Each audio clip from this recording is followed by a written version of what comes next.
நம்ம தினமும் யூஸ் பண்ற சமையல் பாத்திரம், அதுல சமைக்கப்படும் உணவு, அதுக்குள்ள மறைஞ்சிருக்க சீக்ரெட் என்ன? இது ஒரு விபத்தா? இல்ல மனுஷ வரலாற்றிலேயே மிகப்பெரிய கெமிக்கல் கவரப்பாங்கிறத பார்க்கலாம். இந்த கதை ஆரம்பிக்கிறது 1938ல ஒரு விஞ்ஞானியோட தவறான முயற்சியிலிருந்து. இது ஒரு விபத்திலிருந்து பிறந்த டெஃப்லான் அப்படின்னு சொல்லலாம். இந்த கதையோட ஆரம்பம் ஒரு விபத்து தான்.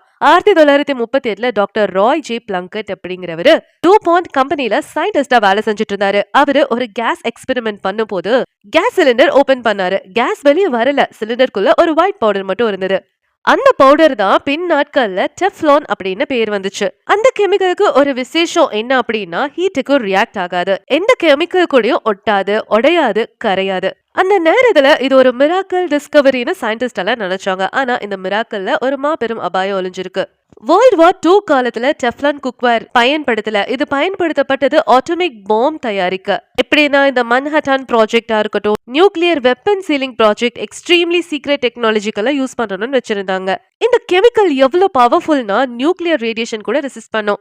அந்த நேரத்துல கவர்மெண்ட்டுக்கும் தெரியும், கம்பெனிக்கும் தெரியும் இது சாதாரண கெமிக்கல் கிடையாதுன்னு. ஆனா பப்ளிக்கு ஒரு தகவலும் சொல்லல. இது கிச்சனுக்கு வந்துச்சு. மேஜிக் கோட்டிங் போட்டு 1950ல வார் முடிஞ்சதும் டூபாண்ட் ஒரு புதிய ஐடியா கொண்டு வந்தாங்க. இந்த கெமிக்கலை கிச்சன்ல பயன்படுத்தலாம். நான்ஸ்டிக் பேன்ஸ், தோசை தவா, ஃப்ரையிங் பேன் எல்லாத்துக்கும் டெஃப்லான் கோட்டிங் போட்டிருக்காங்க. அட்வர்டைஸ்மெண்ட் சொன்ன மெசேஜ் என்ன அப்படின்னா மாடர்ன் லைஃப், ஆயில் இல்லாம குக்கிங் பண்ணலாம், ஹெல்தி ஃபேமிலி. மக்கள் நம்பிட்டாங்க. சயின்ஸ் சொல்றது சேஃப்னா அது சேஃப் தானே. இங்கதான் ஸ்டோரி டேஞ்சரஸ் டர்ன் எடுக்குது. PFAS ஃபார் எவர் கெமிக்கல் அப்படின்னா என்ன? டெஃப்லான் ஒரு கெமிக்கல் இல்ல, அது PFAS ஃபேமிலிக்குள்ள வருது. PFAS அப்படிங்கிறது பெர் அண்ட் பாலிஃப்ளூரோ ஆல்கைல் சப்ஸ்டன்சஸ்.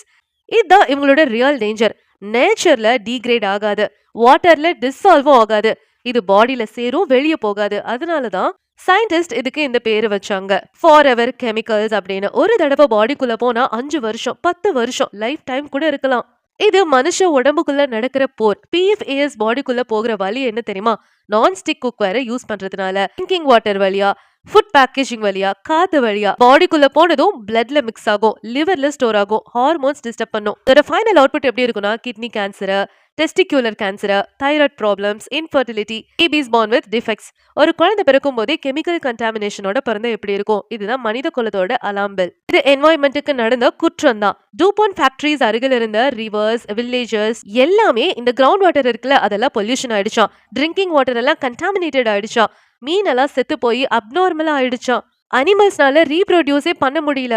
அங்க இருக்கிற கிராமத்து மக்கள் எல்லாம் தண்ணி குடிச்சா உடம்பு சரியில்லாம போகுது. கம்பெனி எப்படி ரெஸ்பான்ஸ் பண்ணாங்க? உங்ககிட்ட ப்ரூஃப் இருக்கா அப்படின்னு கேட்டாங்க. ஆனா ப்ரூஃப் கம்பெனிக்குள்ளேயே தான் இருந்ததே.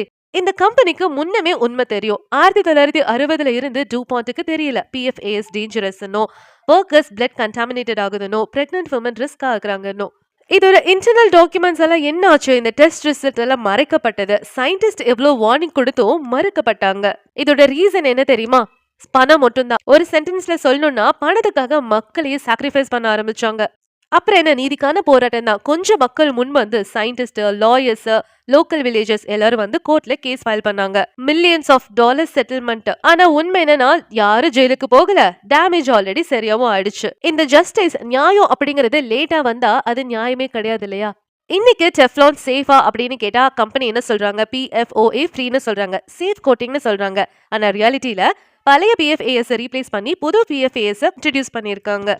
கெமிக்கல் எல்லாம் போலங்க, பேரு தான் மாறி இருக்கு. இந்த வீடியோ ஒரு பேன் பத்தினது கிடையாது. இது கார்பரேட்டோட கிரீட பத்தியது, எத்திக்ஸ் இல்லாத சயின்ஸ் பத்தியது, கண்மூடித்தனமான நம்பிக்கை எங்க கொண்டு போய் விடும் அப்படிங்கறத பத்தி தான். சயின்ஸ் மனிதனை காப்பாத்தணும்ல, லாபத்துக்காக மனுஷனை கொல்லக்கூடாது. இந்த டூபாண்ட் கம்பெனி எங்க இருக்கு அப்படின்னு தானே உங்க கேள்வி. இது வாஷிங்டன் ஒர்க்ஸ் ஃபேக்டரியில இருந்தது. ஒஹியோ ரிவர் இருக்குல்ல, அதுக்கு பக்கத்துல தான் ஃபேக்டரியோட வேஸ்ட் எல்லாம் ரிலீஸ் பண்ணப்பட்டது. அங்கதான் கிரவுண்ட் வாட்டர் மூலமா ட்ரிங்கிங் வாட்டருக்குள்ள மிக்ஸ் ஆயிடுச்சு. இதனால பாதிக்கப்பட்ட இடங்கள் டவுன்னு நிறைய இருக்கு.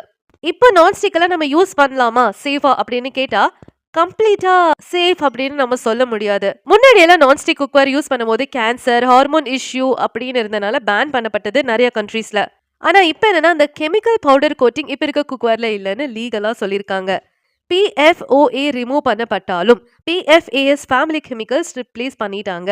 கம்பெனி லாஜிக் என்ன? சரி ஒரு கெமிக்கல் வேணாம் தப்பு அப்படிங்கிறீங்கல்ல, அப்ப இன்னொரு கெமிக்கல் கொண்டு வரணும்னு சொல்லி இன்னொரு கெமிக்கல போட்டு நம்மளுக்கு வித்துட்டு இருக்காங்க. அதுக்குன்னு இந்த நான்ஸ்டிக் பேன் எல்லாம் யூஸ் பண்ணக்கூடாதுன்னு சொல்லல. யூஸ் பண்ணலாம் வித் சம் கண்டிஷன்ஸ். எப்படின்னா மீடியம் அண்ட் லோ ஹீட்ல தான் குக் பண்ணணும். எம்டி பேனை ஹீட் பண்ணக்கூடாது. மெட்டல் ஸ்பூன் யூஸ் பண்ணக்கூடாது. ஸ்கிராச் பண்ணக்கூடாது. அந்த கோட்டிங்கை டேமேஜ் பண்ணக்கூடாது. ப்ராப்ளம் எப்ப ஸ்டார்ட் ஆகுதுன்னா அது ஓவர் ஹீட் ஆகும் போது அந்த கோட்டிங் அந்த ஸ்கிராச்ல எல்லாம் அப்படியே பீல் ஆகி வருது இல்ல அந்த டைம் அப்பதான் அதெல்லாம் வந்து நம்ம வயித்துக்குள்ள போகுது. இது 100% சேஃப்னு நம்ம சொல்ல முடியாது இல்லையா? கம்பெனி லேபிள் என்ன வேணா கொடுக்கட்டுங்க. ஃபர்ஸ்ட் குக்கிங் ஆப்ஷன் பார்த்தா இந்த அயன்ல செஞ்சப்பட்டது, ஸ்டெயின்லெஸ் ஸ்டீல்ல பண்ணப்பட்டது, கார்பன் ஸ்டீல்ல பண்ணப்பட்டது இதெல்லாம் யூஸ் பண்ணலாம் அப்படிங்கிறது மினிமம் ரிஸ்க் இருக்கிறது இதெல்லாம் சொல்றாங்க. நீங்க என்ன நினைக்கிறீங்க? அண்ட் இந்த வீடியோ யூஸ்ஃபுல்லா இருந்தா மறக்காம சப்ஸ்கிரைப் பண்ணிடுங்க. லைக், ஷேர், கமெண்ட் பண்ணுங்க.